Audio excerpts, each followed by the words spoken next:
제 가장 친한 친구 중에 한 친구가 최근에 연애를 하고 결혼에 성공했습니다. 제가 그 친구에게 어떻게 그 상대방을 만났는지를 물어보았더니 소개팅 어플을 통해서 만났다라고 했습니다. 저는 소개팅 어플을 통하면 상대방을 알아가는 것이 어렵다고 생각했고 어떻게 호감을 갖고 잘 사귀게 되었는지를 다시 물었습니다. 그랬더니 그 친구가 그 상대방과 하루에 한 가지씩 서로에 대해서 소개를 하며 알아가는 과정이 있었다라고 합니다. 그리고 12번의 그 과정을 거친 후에 실제로 만났고 그 이후에 계속해서 알아가며 서로에 대한 감정이 깊어졌다라고 이야기합니다. 상대방을 알아갈수록 호감이 생기고 사랑하는 감정이 생겨서 결국 연애하고 결혼에 골인했던 것입니다. 상대방을 아는 만큼 또 상대방을 이해하는 만큼 관계가 깊어집니다. 오늘 시편 말씀은 하나님께서 하나님의 백성들에게 자신에 대해 소개해주며 하나님과의 깊은 관계로 초대하고 있는 말씀입니다. 오늘 이 본문의 말씀을 통해서 저희가 이미 알고 있던 하나님이 우리에게 어떤 분이신지 또 하나님 앞에 우리가 어떤 모습으로 살아가야 할지 함께 은혜를 나누기 원합니다. 오늘 함께 읽은 시편 113편 본문의 말씀은 할렐루야로 시작하는 할렐루야 시편입니다. 이 시편의 말씀은 예전부터 이스라엘 백성들이 유월절과 오순절, 초막절 등 민족의 중요한 절기마다 함께 반복하여 부르며 고백했던 노래입니다. 오늘 본문 속에서 저희는 세 가지 중요한 사실을 통해 하나님에 대해 더욱더 알아가기를 원합니다. 첫 번째인데요. 오늘 본문 1절에서 3절까지 말씀을 저희 가능하시면 화면을 보고 다시 한번 읽어보도록 하겠습니다. 시작! 여호와의 이름을 찬양하라. 오 여호와의 종들아 찬양하라. 여호와의 이름을 찬양하라. 지금부터 영원히 여호와의 이름을 찬양하라. 해 뜨는 데부터 해 지는 데까지 여호와의 이름이 찬양받으리라. 아멘. 네, 오늘 본문 1절에서 3절까지의 말씀을 통해 저희가 발견할 수 있는 첫 번째 중요한 메시지는 바로 하나님께서는 모든 순간, 모든 장소에서 찬양받기 합당한 분이시다라는 사실입니다. 오늘 시편 기자는 1절 말씀을 통해 여호와의 종들을 향해 여호와의 이름을 찬양하라 라고 명령합니다. 여기서 시편 기자가 말하는 여호와의 종들이란 이스라엘의 제사장들만을 가리키는 것이 아닙니다. 구약에 나오는 이스라엘 백성들, 다시 말해 하나님께 속한 언약 백성 전체를 말하는 것입니다. 한 걸음 더 나아가 오늘날 신약 시대를 살아가는 바로 예수를 주로 고백하는 새 언약의 백성 모두 여호와의 종들이라고 볼 수 있습니다. 바로 이 모든 여호와의 종들, 하나님의 거룩한 백성들에게 주어진 너무나 중요한 명령은 바로 여호와 하나님을 찬양하는 것입니다. 여기서 말하는 여호와의 이름, 바로 이 여호와의 이름이란 하나님의 인격과 성품, 그분의 약속과 역사성에 행하신 모든 사역들을 가리킵니다. 다시 말해 시편 기자는 하나님의 모든 것을 높여 찬양할 것을 하나님의 사람들에게 요청하고 있는 것입니다. 그런데 여기서 또 한 가지 저희가 꼭 기억해야 할 사실이 있습니다. 그것은 바로 하나님을 찬양하는 일이 모든 시간 그리고 모든 장소에서 이루어져야 한다라는 것입니다. 분주한 일상 속에서 매 순간 하나님을 찬양하고 높이는 일은 쉽지 않습니다. 예배하기 위해 구별된 시간에는 물론 하나님을 찬양합니다. 하지만 바쁘게 지나가는 하루의 시간 중에 하나님을 기억하고 찬양하는 일은 쉽지 않습니다. 그러나 시편 기자는 매 순간 하나님을 높이고 찬양하기 어려운 사람들에게 분명하게 지금부터 영원까지 빠짐없이 여호와를 찬양해야 한다라고 말합니다. 오늘 본문에서 지금부터 영원히라는 것은 하나님을 찬양하는 것이 결코 특정한 순간에만 국한되어서는 안 된다라는 것을 의미하죠. 정해진 예배 시간이나 혹은 특별한 날에만 그리고 특별한 상황에만 하나님을 찬양하는 것이 아니라 지금부터 영원까지 그 점과 점이 이어진 모든 선의 시간들 가운데 끊임없이 하나님을 찬양하는 것이 바로 하나님의 백성의 모습이어야 된다라고 말씀하고 계십니다. 또한 시편 기자는 모든 시간뿐만 아니라 공간적인 범위까지 우리에게 이야기합니다. 3절 말씀인데 이렇게 기록되어 있습니다. 해 뜨는 데부터 해 지는 데까지. 시편 기자는 살아가는 이 세상의 모든 장소에서 또한 하나님을 찬양할 것을 명령합니다. 교회 안에서만, 신앙 공동체 안에서만 하나님을 높이는 것이 아니라 세상 모든 곳에서 가정과 학교와 일터와 우리가 밟는 삶의 모든 영역 가운데 하나님을 끊임없이 찬양할 것을 명령하고 있는 것입니다. 바라기는 오늘 이 말씀 앞에선 저와 여러분 모두가 삶의 모든 시간 그리고 삶의 모든 장소에서 찬양받기 합당하신 하나님을 찬양할 수 있게 되기를 간절히 소망합니다. 멈추지 않고 하나님을 찬양하며 어디서든 하나님을 찬양할 때 하나님께서 영광 받으시며 찬양하는 우리 가운데 하나님의 놀라운 은혜와 복을 더하여 주실 줄로 믿습니다. 바로 그러한 삶을 결단하는 저와 여러분 되시기를 주님의 이름으로 축복합니다. 우리 두 번째입니다. 오늘 본문 4절 말씀을 우리 화면을 보고 다시 한번 한 목소리로 읽어보도록 하겠습니다. 시작. 여호와는 모든 민족들보다 높으시고 그 영광은 하늘보다 높도다. 아멘. 시편 기자가 오늘 본문 말씀을 통해 우리에게 들려주는 하나님에 대한 두 번째 모습은 바로 하나님께서는 이 세상 그 무엇보다 높으신 분이라는 사실입니다. 여러분은 세상에서 가장 높은 것이라고 할 때 무엇이 떠오르십니까? 제가 좀 찾아보았더니 현재 지구상에서 가장 높은 건물은 아랍에미리트 두바이에 있는 부르주 할리파라는 건물이라고 합니다. 163층 높이인데 미터로는 823m에 달하는 건축물이라고 합니다. 참고로 잠실에 있는 롯데월드 타워가 555m라고 합니다. 그러니까 롯데월드 타워의 1.5배 정도의 높이가 바로 이 부르주 할리파라는 건축물인 것이죠. 시편 기자가 오늘 소개하고 있는 하나님은 바로 이 세상의 어떠한 건축물보다 또 세상의 어떠한 높다고 여겨지는 것보다 비교할 수 없이 높으신 분이라고 이야기합니다.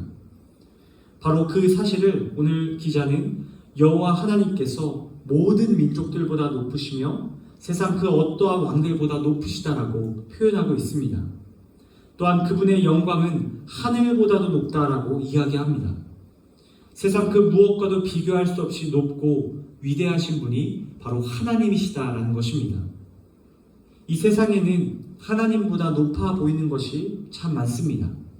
실제로 우리 눈에 보이고 그 영향력이 느껴지는 높고 위대한 것들이 참 많습니다. 때로는 어떠한 사람이 그렇게 보일 때도 있고 물질이 그렇게 보일 때도 있습니다. 세상의 권력이 그렇게 보이기도 하고 세상의 어떠한 성과와 업적이 높아 보이기도 합니다. 세상에 이처럼 높아 보이는 것, 위대해 보이는 것이 참으로 많지만 시편 기자는 분명히 선언합니다.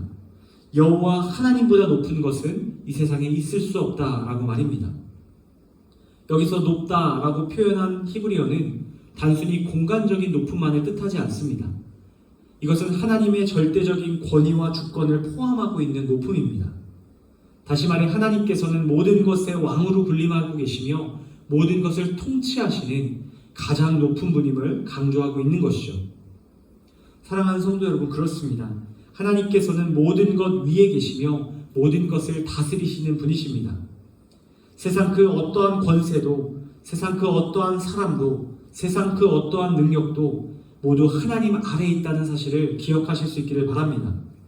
모든 민족 위에 그것을 다스리시는 하나님, 모든 하늘 곧 우주 위에 계시며 그것을 통치하시는 여호와 하나님을 이 아침 다시 한번 기억하는 저와 여러분 되기를 간절히 소망합니다. 오늘 본문 속 마지막 세 번째 말씀입니다. 우리 본문 5절에서 9절 말씀을 함께 읽어보도록 하겠습니다. 시작. 여호와 우리 하나님 같은 이가 누가 있겠는가? 높은 곳에 계신 분이 하늘과 땅에 있는 것들을 살펴보시려고 스스로를 낮추시지 않았는가? 그분은 가난한 사람들을 흙구덩이에서 일으키시고 궁핍한 사람들을 퇴비더미에서 들어올려 왕자들과 함께 앉히는 분이시다. 바로 그 백성들의 왕자들과 함께 말이다. 또 잉태하지 못하는 결국 자식을 가진 행복한 어머니가 되게 하신다. 여호와를 찬양하라. 아멘. 네, 시편 기자가 오늘 마지막으로 소개하는 하나님의 모습은 바로 하나님은 자신을 낮춰 낮은 자들을 도우시는 분이다 라는 것입니다. 오늘 본문 5절과 6절은 앞서 소개했던 높이 계신 하나님께서 보여주셨던 참으로 놀라운 역설적 행동을 우리에게 소개합니다. 하나님께서 보여주신 역설적 행동은 바로 지극히 높이 계신 하나님께서 하늘과 땅에 있는 모든 것들을 살펴보기 위해 스스로를 낮추셨다라는 것입니다. 여기서 낮추다에 해당하는 히브리어 함마시필리라는 단어는 예언서 전통에서 주로 교만한 자가 꺾이는 모습을 묘사할 때 사용됩니다. 다시 말해 하나님에 의해 땅바닥에 엎드러지는 처참한 모습을 표현하는 단어인 것입니다. 그런데 참 놀라운 사실은 바로 이러한 표현이 하나님께 사용되었다는 것입니다. 지극히 높으신 하나님께서 자기의 의지로 스스로 허리를 꺾으셨다라는 것이지요. 높으신 하나님께서 왜 이처럼 비참한 모습으로 허리를 꺾으십니까? 바로 낮은 곳에 있는 자들을 굽어 살피시고 도우시기 위함입니다. 창조주 하나님께서는 이 세상의 가장 낮은 곳에 있는 사람들을 구원하기 위해 어떠한 외부의 힘에 의해서가 아니라 당신 스스로의 주권으로 자신의 허리를 꺾으십니다. 하나님께서는 7절과 9절에 나온 이들을 굽어 살피시길 원하시죠. 7절에는 흙구덩이에 파묻혀 있는 가난한 사람들이 나옵니다. 7절 말씀을 다시 한번 읽어보도록 하겠습니다. 시작. 그분은 가난한 사람들을 흙구덩이에서 일으키시고 궁핍한 사람들을 들어올려. 아멘. 7절에 나온 이 흙구덩이라는 것은 땅에 움푹하게 파여져 있는 먼지더미를 말합니다. 바로 이 구덩이에 빠졌다라는 것은 자기 스스로의 힘으로 그 구덩이에서 나올 수 없는 상태에 처해 있다는 것을 의미합니다. 마치 요셉이 형들에게 파인 구덩이에 빠져서 누군가의 도움 없이는 결코 나올 수 없었던 그 상황처럼 스스로의 힘으로는 빠져나올 수 없는 어려움 속에 있는 사람을 하나님께서는 일으키기를 원하셨던 것입니다.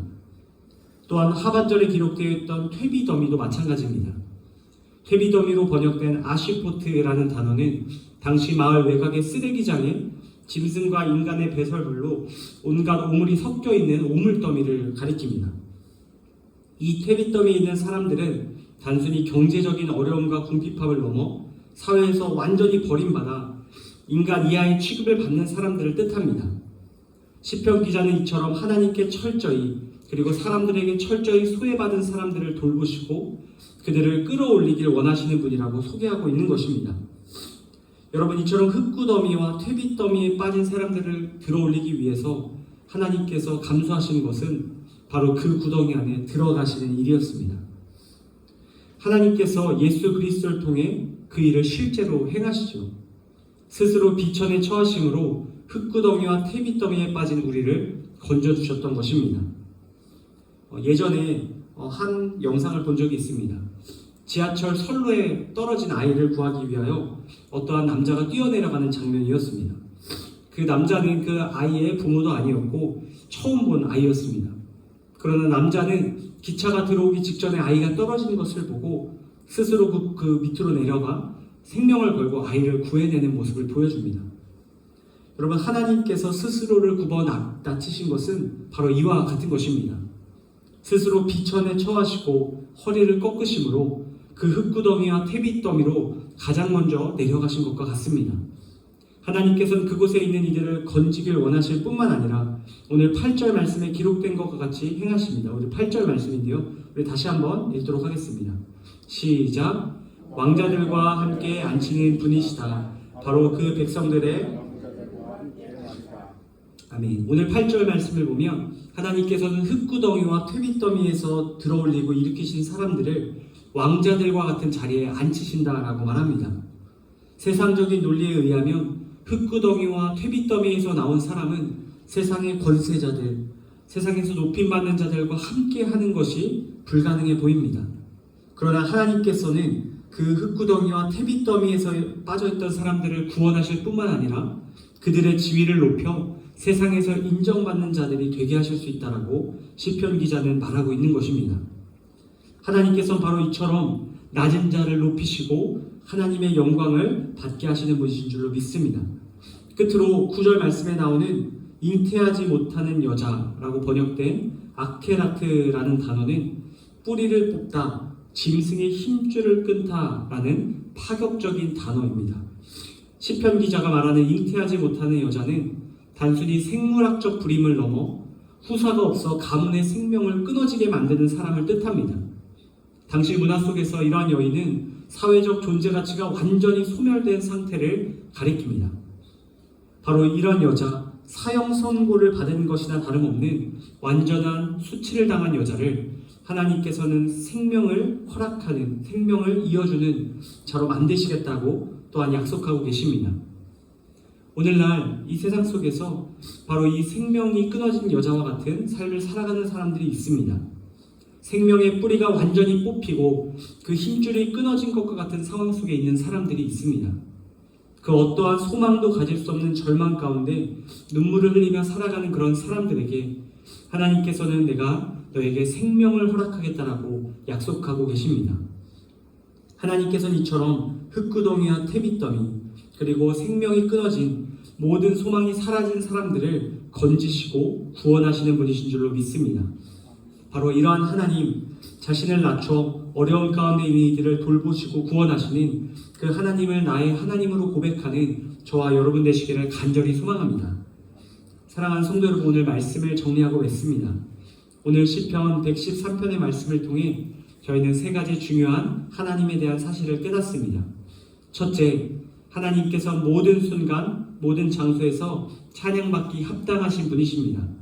둘째, 하나님께서는 세상 그 무엇보다 높으신 분이십니다.